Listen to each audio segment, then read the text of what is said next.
Super fanboy guy. Do, do, do, do, do, do. Hello, everybody. This is Brandon, also known as Super Fanboy Guy on YouTube. This is going to be a little bit different than my normal deck profile videos because, as you can see, it is a gold deck. No, I'm just kidding. This this deck is actually the first Versus System deck that I ever made myself, and I was digging through my collection, looking through my decks, trying to see what would be the next deck profile I should do for my channel for Versus System. And I think this would be the kind of a good deck to do this week on my channel. When Versus System came out, I was still in college, so I was quote the starving college student. So a lot of the decks and a lot of the cards in this deck are going to be some kind of budget options. And this deck is not a very good deck. I rarely play it, but I just keep it for the nostalgia purposes. But the deck that I ever made, and it was also my first all foil Versus System deck as well. But the deck that I'm going to show you, my first constructed deck and first foil deck ever made, was an X-Men deck. Yep, it was an X-Men deck. I knew that when I started to play really competitively in this game, I wanted to make X-Men because they've been my favorite team since I was like in third grade, so like when I was 9 or 10 years old, maybe even a little bit more before that, because with the X-Men animated series, it got me involved in the X-Men comics a lot more. So I figured, it'd be a good time to finally show off this deck. And again, it's not a very competitive deck, and it's not very good, but it's just starting out in competitive versus play. This was the first deck that I made, and it's still don't really play it a whole lot, but it's still kind of a fun deck to play. It's kind of with theme, and it mostly has X-Men cards. There's other couple cards from other sets in the deck, but a majority of the deck comes from the X-Men set. So this is going to be a deck profile on my first X-Men deck and first Versus System deck ever.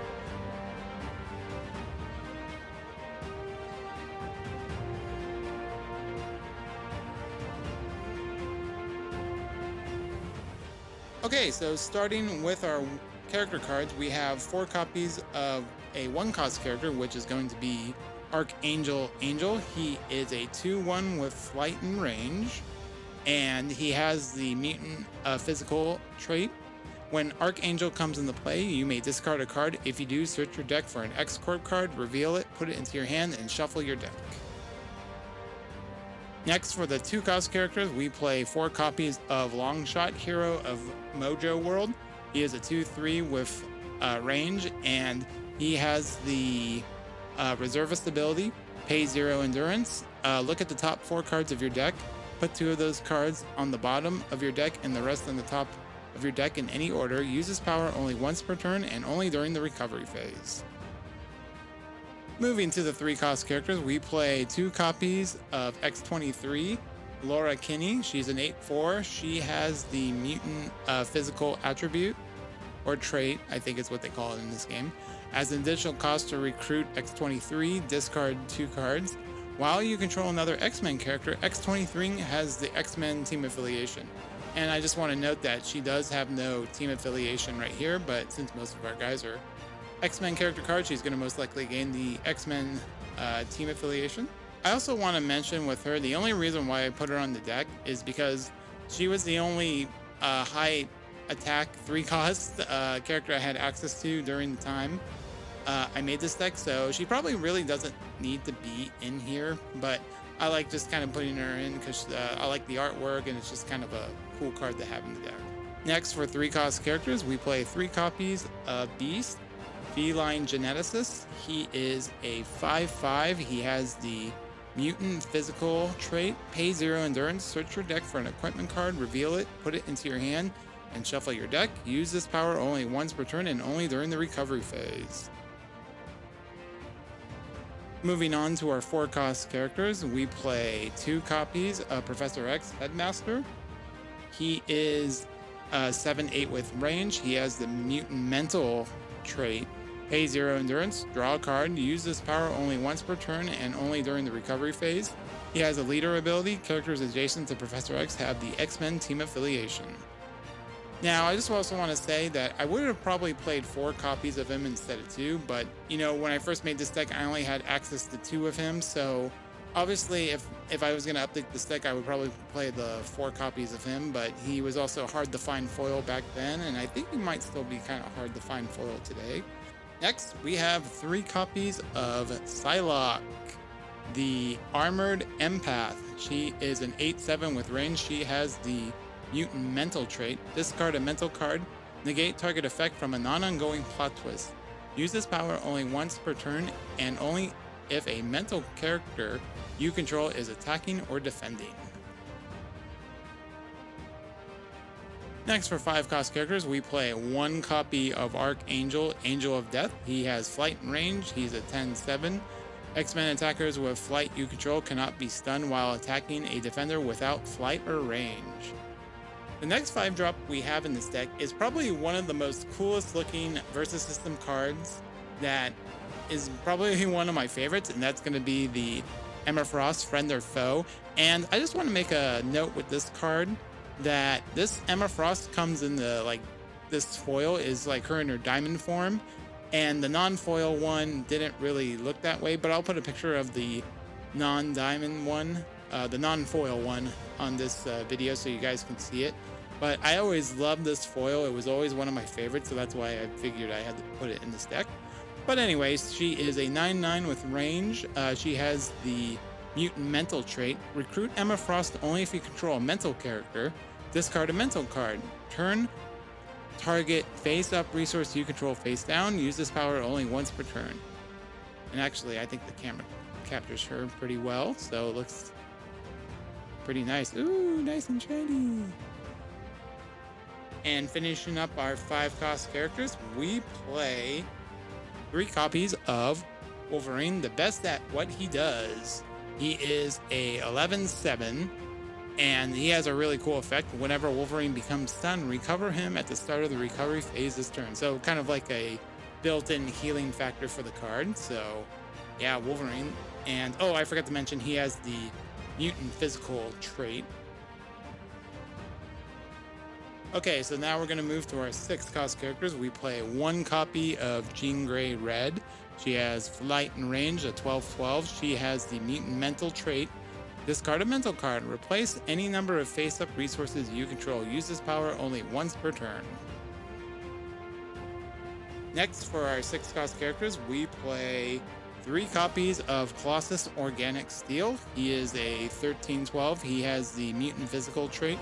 Pay 0 endurance. Put 3 +1/+1 counters on Colossus. Use this power only once per turn and only during the recovery phase.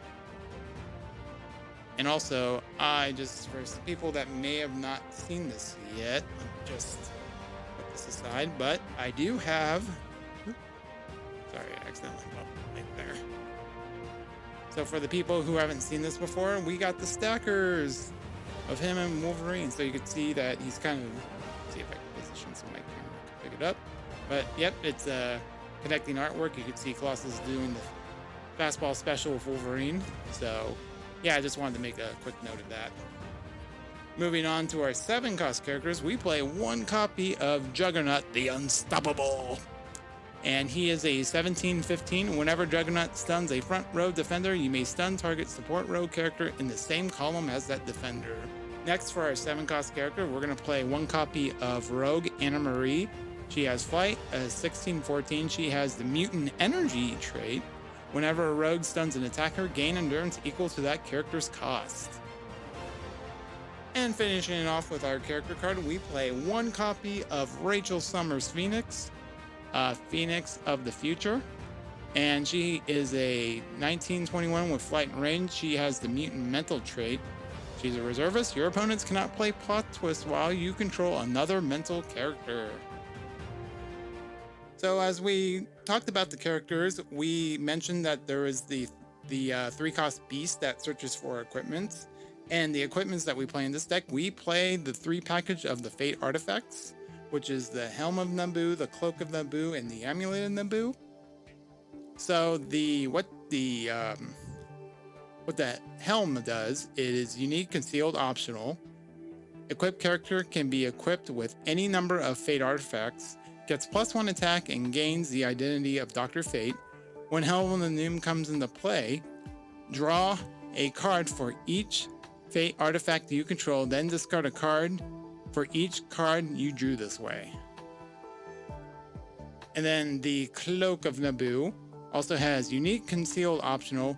Equipped character can be equipped with any number of Fate artifacts. Equipped character gets +1 defense and cannot be the target of your effects your opponents control.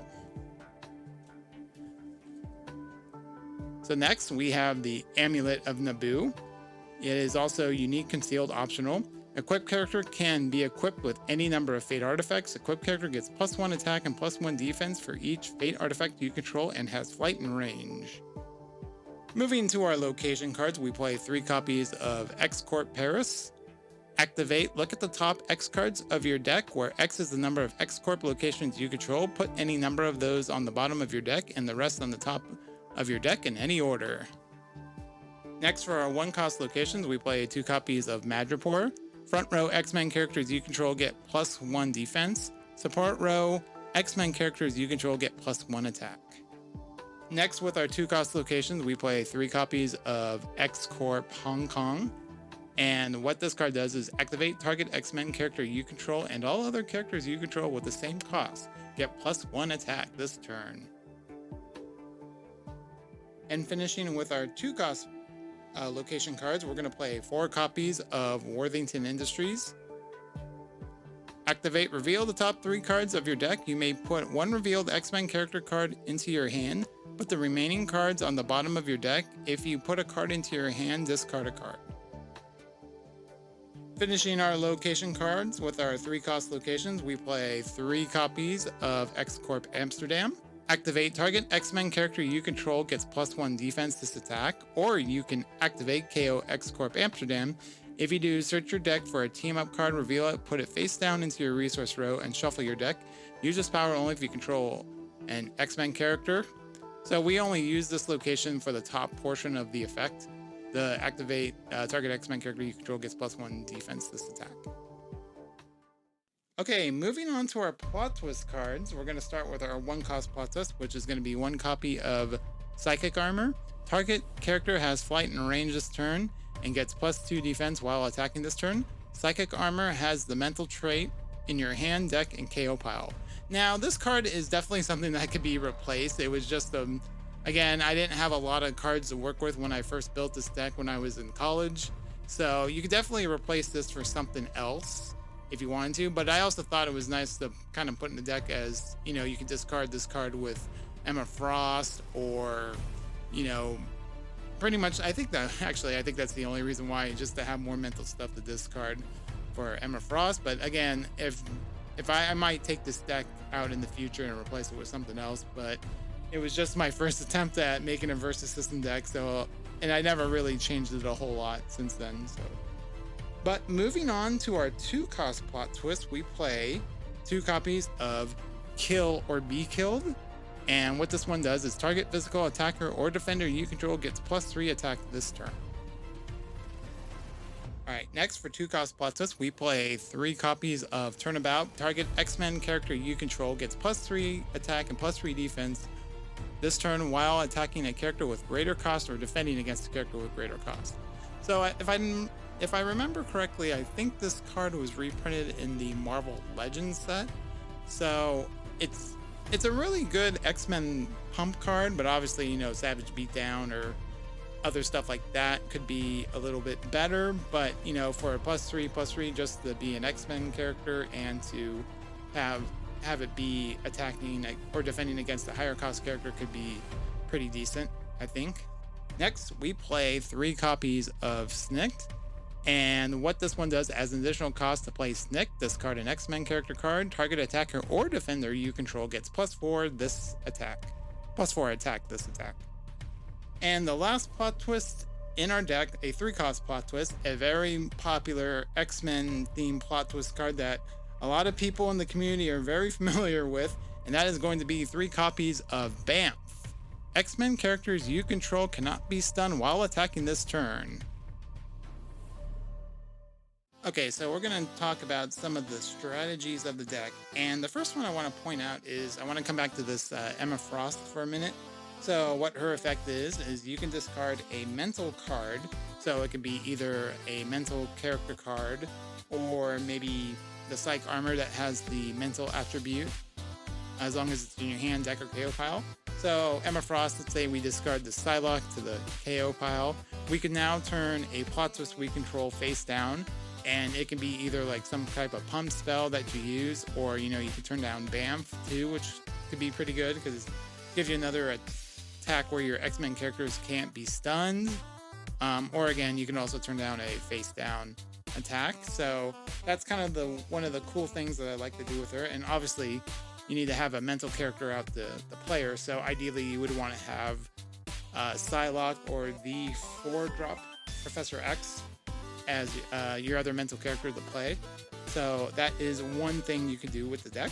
Okay, so the next thing I want to talk about is with this 1-cost Archangel. So when he comes to play, you can discard a card, you search your deck for an X-Corp card and reveal it, put it into your hand and shuffle your deck. So ideally the card that you want to get with him is you want to get Worthington Industries, because you can see on the top right here it has X-Corp, and obviously X-Corp Amsterdam, X-Corp Hong Kong, and X-Corp Paris are the other targets you can get with him. But ideally you want to get this one out first because it helps you search for your character cards that, to be more consistent with your deck. So when he comes to play, you're gonna discard a card, let's say like another copy of Archangel. You search your deck for this Worthington Industries and you put it just into your hand.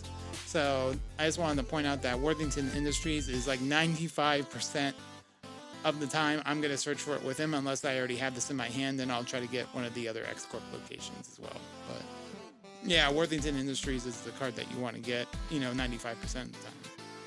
Okay, another strategy of the deck I would like to point out involves the 5-drop Wolverine with Beast. Now, let's say it's turn 5 and we recruited our Wolverine, and let's just say our Beast never got stunned the entire game, and we were able to get all 3 of the equipments into our hands. What I typically like to do is I like to put all of these equipments onto Wolverine. And the reason why that is because Wolverine, one of the things that he's very weak to is when he becomes stunned, he's vulnerable to KO effects such as finishing move or any of those type of effects that, KOs stun characters. And putting the Cloak of Naboo on him makes it so that he can't be targeted, and then adding all the other effects of the other Fate artifacts makes it so that he becomes he has kind of a low defense. He has a 7 defense, so this can, I believe, gets him up to about a 4/4. So then he's able to swing in, and even if you have to swing into like a big character and you get stunned, you still get to auto recover him. So that's one thing that I like to mention is that I like to put all the Fate artifacts on Wolverine in this deck, preferably. But again, there might be some different scenarios where you need to put the Fate artifacts on other characters, but that's something else that I like to do with this deck. So traditional X-Men decks play a Polaris where at the start of, I think it's something like at the start of your attack step, your opponents lose flight and range. And that combo is really good with this Archangel, because now when all your X-Men characters attack, since with the Polaris they lost flight and range, none of your X-Men characters can get stunned. So it's kind of like a nifty effect. Like it's a kind of a combo that you can do, but I don't put in the Polaris in here because I didn't know about the strategy during the time I made this deck, so that's why I just kind of left out Polaris in this deck. But again, I'll put an image up on the videos so everybody can read it. But that is also something you can do with like X-Men in general, not specifically for this deck, but just X-Men decks in general. So yeah, that is it for my very first X-Men versus System deck. So obviously this deck can make, there's quite a few changes you can make to it. Again, it's just a fun deck that I put together when I first started playing the game. Obviously, the more powerful X-Men deck that's similar to this would be the X-Mental deck, in my opinion. So if you already have the X-Mental deck, I mean, that is ideally the X-Men deck that if you were going to make cards from the X-Men set. You know, the X-Mental deck really utilizes a lot of those cards well, and this is just my first X-Men deck, and hope you all enjoyed my little bit of nostalgia in this video. But that'll do it for this deck profile video. Make sure to give me those likes and comments, and make sure to subscribe to the channel for more Versus System content. Thank you everybody for watching, and we will see you next time.